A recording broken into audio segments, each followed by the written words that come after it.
We're following an update on the National Guard shooting that took place in Washington, D.C. last week. The suspect appeared in court for the first time this afternoon. The 29-year-old, however, is still recovering in the hospital and had to appear virtually. He is pleading not guilty to several charges, including first-degree murder while armed, possession of a firearm, assault with intent to kill while armed, and possession of a firearm during a crime of violence or dangerous offense.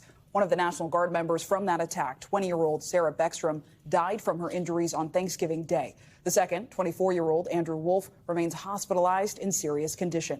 NBC News legal affairs reporter Gary Grumbach joins us now from outside that courthouse in Washington. Gary, first, walk us through what happened in court today. Yeah, the suspect, Rahmanullah Lakanwal, appearing via virtual live stream from a hospital bed about 2 miles away. He was covered, we could see him through the live stream. He was covered with a blanket in all but his face. He spoke very softly, almost in a pained manner.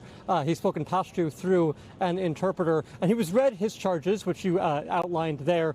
And then a public defender for Lakanwal, then went through the fact that they didn't believe he should be held pending trial because they say the number of days that have elapsed between when he was arrested last Wednesday and today when he was finally charged here in D.C. Superior Court was more than is typically necessary, so he should be released because of that. The judge, of course, had no interest in doing that, and he will be held without bond pending trial.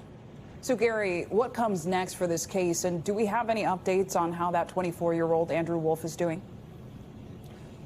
So Andrew Wolfe is still recovering in a local hospital here in Washington, D.C. The governor of West Virginia just yesterday said that he had heard that there was some communication between Andrew Wolfe and his doctors. He wiggled his toes for him, so still very clearly in some very serious condition there. In terms of what's next for the case for this suspect here in D.C. Superior Court, there will be a trial that will likely be scheduled for next year. There is a lot of evidence in this case, and a lot of it is on camera because of where it happened in D.C. There are several security cameras in the area. In the criminal complaint that was filed, there were images listed. So very clearly, all of his actions are going to be on camera. It's going to be a very hard defense for this suspect here. But that will happen here in D.C. Superior Court within the next year.